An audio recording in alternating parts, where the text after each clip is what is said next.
I'm Richard Pyatt. Welcome back to the BC City Connection. This is the podcast officially from the city of Battle Creek, City Hall, Battle Creek, Michigan. Some of our episodes are dedicated to the idea that there is a concerted effort going on in our region to try and bring more housing to the area. Today, Beth Romeo is here, Executive Director of the Fair Housing Center of Southwest Michigan, along with Darcy Schmitt, of course, Planning Supervisor in the city of Battle Creek. Welcome to you both. Thank you for having us. Yes, thank you so much. Beth, you know what the Fair Housing Center really is probably good to know and understand. What is it? Yeah, great question.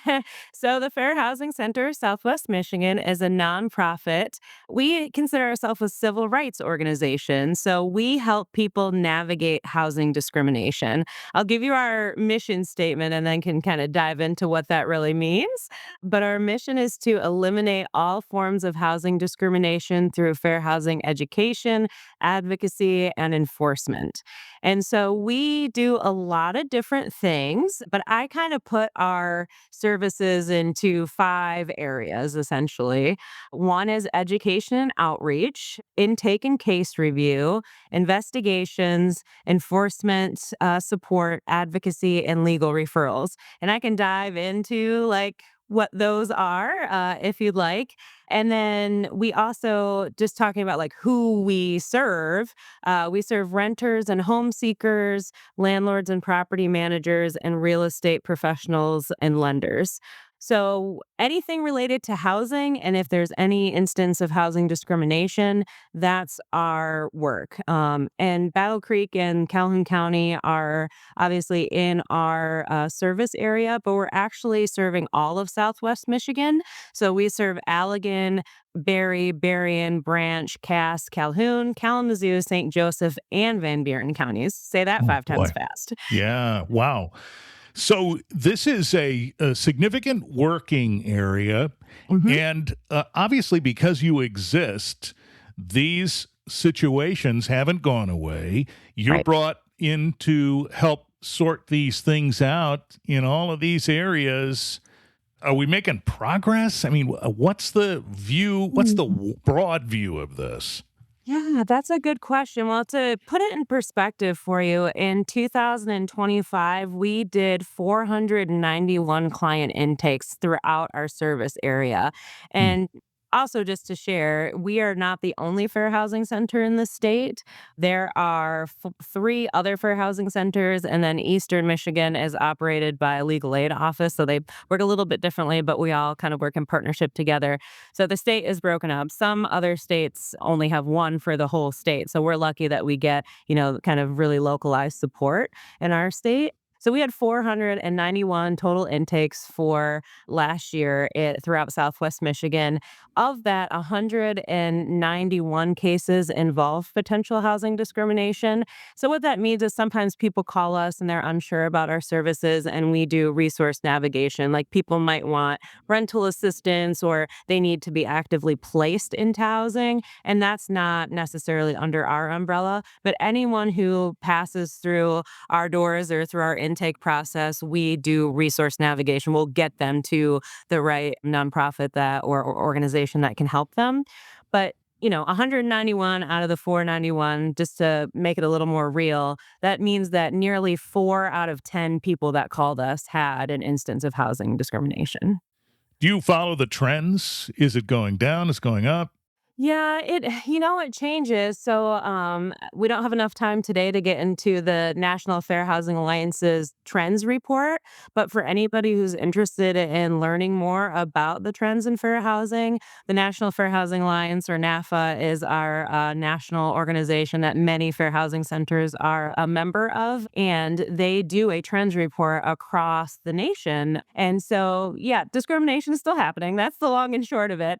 But if you're really a nerd about this stuff, you can read this great report that talks about the different protected classes and the different trends throughout, comparisons to previous years. Disability discrimination is the number one cited instance of discrimination across the nation. We see that also in Calhoun County and in our state. And then obviously race and every protected class. And a lot of times those instances are compounding, right? It's not necessarily just one instance, but someone might be disabled and they might be a person of color. I So see. it just depends. But disability is definitely number one trending. Darcy, the Fair Housing Center and the city of Battle Creek are trying to work together to sort some things out. What's the partnership about? Well, basically, as we've heard, it's still out there. Discrimination is there. We work with a diverse community, and our community development division, as well as our code enforcement, work with a lot of landlords. So these are housing situations. They are situations where, we want to maintain the housing stock for rental properties. That's one of the ways to oftentimes people will say, well, the residents don't mind if these things aren't taken care of. Well, they're kind of in a situation where, they don't want to speak up because they could lose their housing. We also have a lot of people that we provide services through community development funding that we've received from federal and state monies. And we need to make sure that those are distributed fairly, that those fair housing requirements are being met. So it really spans a large area within the city of Battle Creek. And whether it's exactly a real close relationship where we have issues with it on a regular basis, we may not see it as much, but we know where we can direct people to get their answers. And I think that's very important. So, Beth, when the city of Battle Creek or any other entity like this comes to the Fair Housing Center and says we want to make sure that everything works out because we have folks who need housing, we have housing that needs tenants, we want this to work together. How does the Fair Housing Center look at it and then figure out how to help? Sure. I want to talk a little bit more about what we did with the city recently in a report that we published. And I think that'll help answer some of those questions. Because a part of what we do, we talk a lot about activity that happens when someone is actively experiencing discrimination or they have experienced discrimination. So we're kind of reactive, right? We're helping clients navigate those situations in real time. But also a part of our work is more proactive work to do investigations to figure out what's happening in our market. So in 2024, we did a series of rental and real estate investigations. And so what we do is we use a lot of what's called paired testing in our office. And fair housing testing is essentially like secret shopping in a way, where we have people who work for us that simulate a real transaction. So let's say someone was going to pick up a rental application from an apartment complex, and then we'll send two people out, and essentially they'll have the exact same needs, an exact same profile. So let's say they're looking for a 2 bedroom, 1 bath. They have the same income, so that their price range is the same.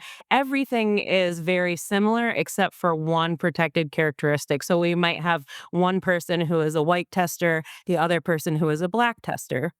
And then so we'll go to the same agent, the same apartment complex, and that person will simulate a real experience. They'll pick up the application and then they'll report back to us what their experience was. Testers are not looking for discrimination. They're not provoking discrimination. They really are trying to simulate a real experience. And so then the Fair Housing Center will analyze those results. So then we'll say, based on the fact that the person disclosed that protected class, were they treated any differently? Were there any differences in treatment?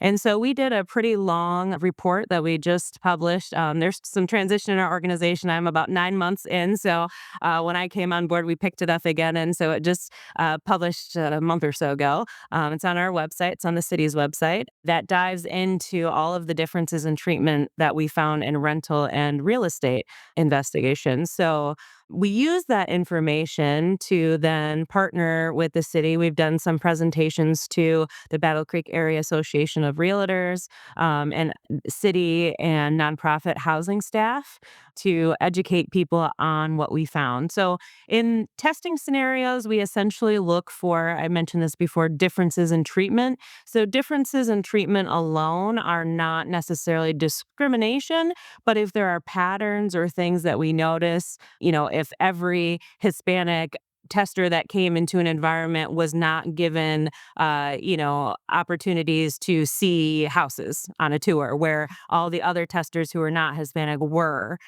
we might identify that that's a difference in treatment that could be discriminatory.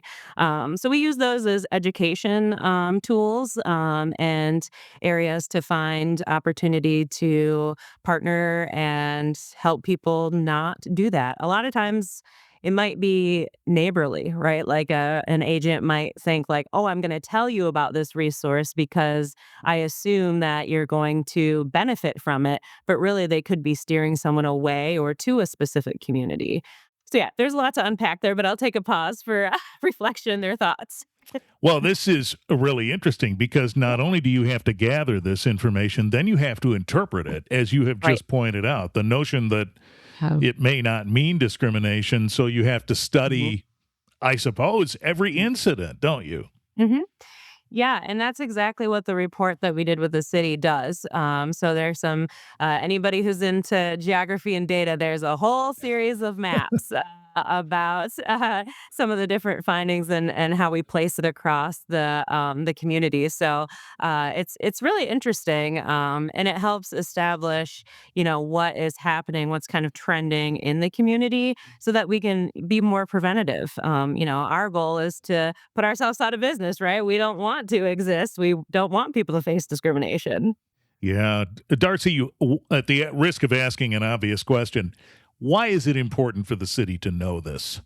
It's very important. Oftentimes, you're not aware of the actions that they're happening, and they're not intended to be discriminatory, but it really can help you look at your procedures and processes and make sure that they're corrected, and that there's no doubt that these behaviors are not intentional.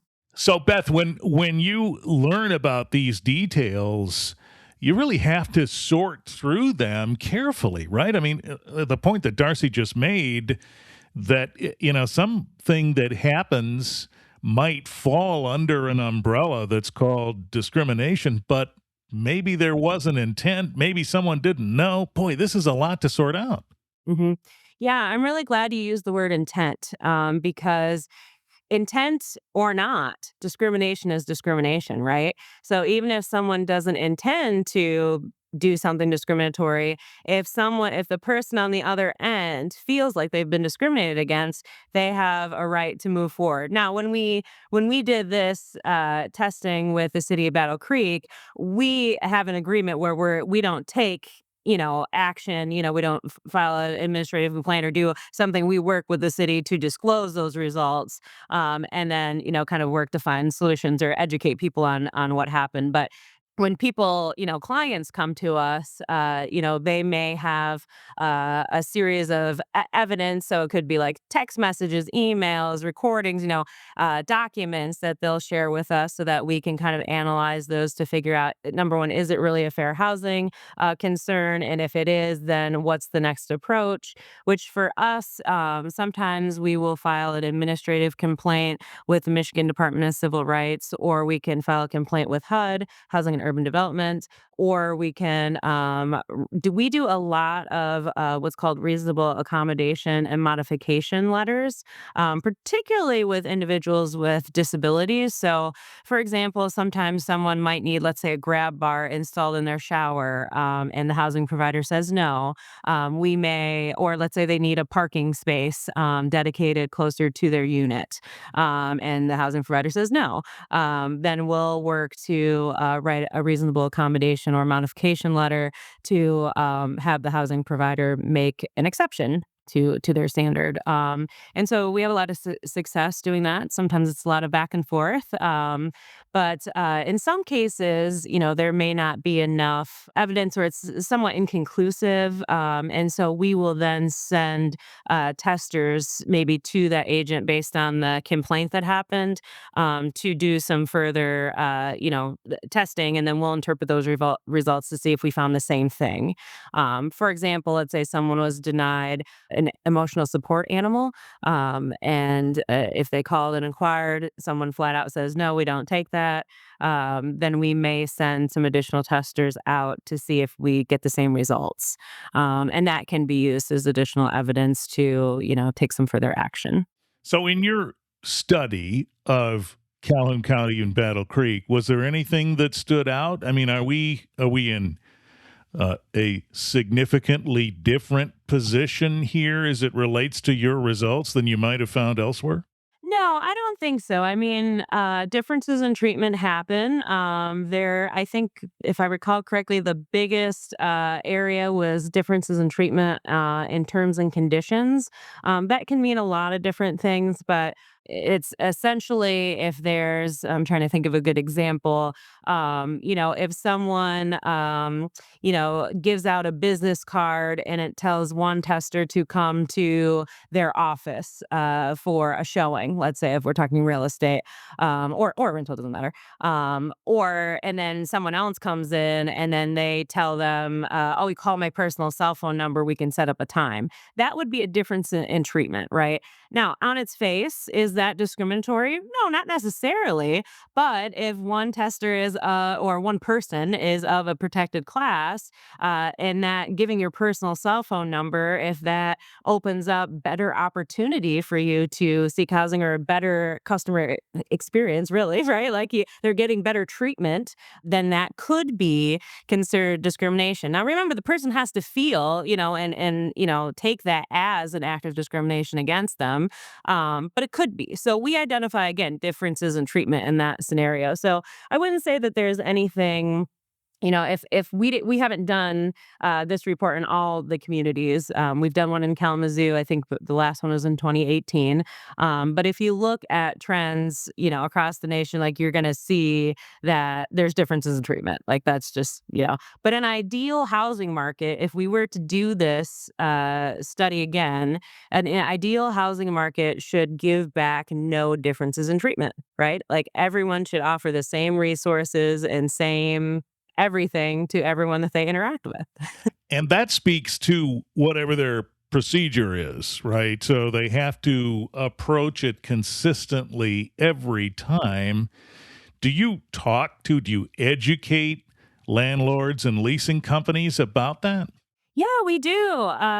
We do. We try to have a good partnership. It's hard because, fair housing, right? Sometimes people are like, oh, fair housing, like they're enforcement only, but we really want to move in partnership. And actually this year is 2026 marks our organization's 25-year anniversary. So we're really thinking about, vision and future and what does fair housing mean for the next 25 years. And for me, I'm really thinking about how do we move in partnership with organizations so that we can be preventative, and so that we can move forward together? I would really honestly say the majority of folks that I communicate with or the cases that we review, there's not this like maliciousness that happens. I mean, in some cases there are. Like some people there are really bad actors out there.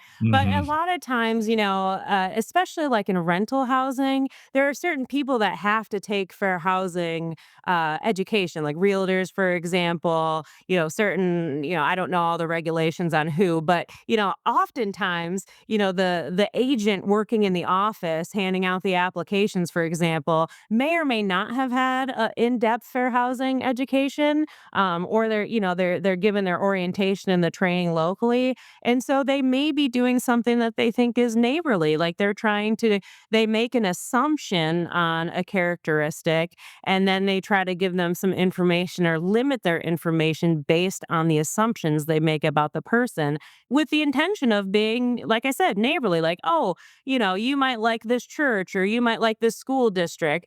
that's nice. But if you're limiting the options that you share, that could be steering someone into a certain direction. That could be, blocking out, applications or, lending opportunities for a certain community, right? So Yeah. the best practice is to give everyone all of the information, right? Yeah, that makes a lot of sense. Before we go, Darcy, I wonder, how does this information help the city, and what will the city do with it? Well, it's again, like I said before, I don't think that often the intent is there to be discriminatory. And if we're aware of things like that are discrimination that have happened, it's a way to resolve that issue so that it doesn't happen again. That's the important part. Yeah, and it's probably an opportunity for the city to step up and say, here's some of these examples that Beth has talked about, uh, Exactly. educating folks about how that's different, not being consistent, for example. Right. This is an opportunity. Right. Exactly. Yeah. Well, Well, if folks have questions for the Fair Housing Center, Beth, and I imagine, we've talked about how you go out in the field and do studies, but you probably hear from people who feel as though they've been discriminated against. That's something we haven't even really touched on a whole lot, the notion that people come forward to you, don't they? And they can reach out to you. yes, absolutely.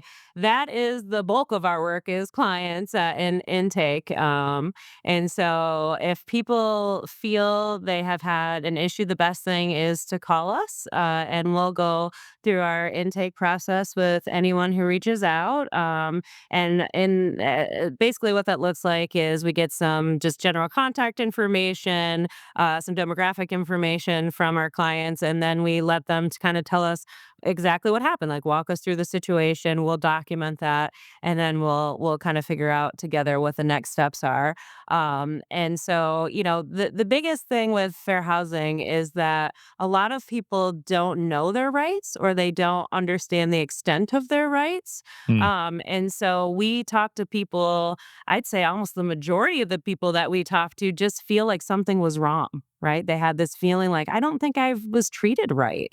And so we can kind of help people figure out if that is the case. And so I just want to quickly say that at the federal level, there are protections that are race, color, national origin, religion, sex, disability, and family status. Michigan has some additional protections under the Elliott Larson Civil Rights Act, or ELCRA, and that's sexual orientation, gender identity, marital status, age, and source of income. And communities, different municipalities may add some additional protections. I don't think Battle Creek has any additional, but for example, the city of Portage, they added height and weight into their policies. So Wow. different communities have different things, but at the federal and state level, those are the protections that we have. So if anyone feels like they have been discriminated in anything related to housing under those protected characteristics, then they should reach out to us. What's the number? It's 269. Oh man, now I gotta, it's 269-276-9100.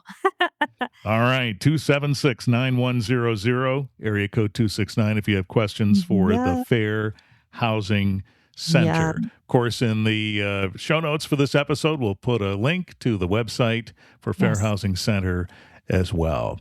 Yes, All and right. on our website, if they go to fhcswm.org, right on the top, it says report discrimination. People can also submit some basic information online, and we'll give them a call back to start the process. Okay.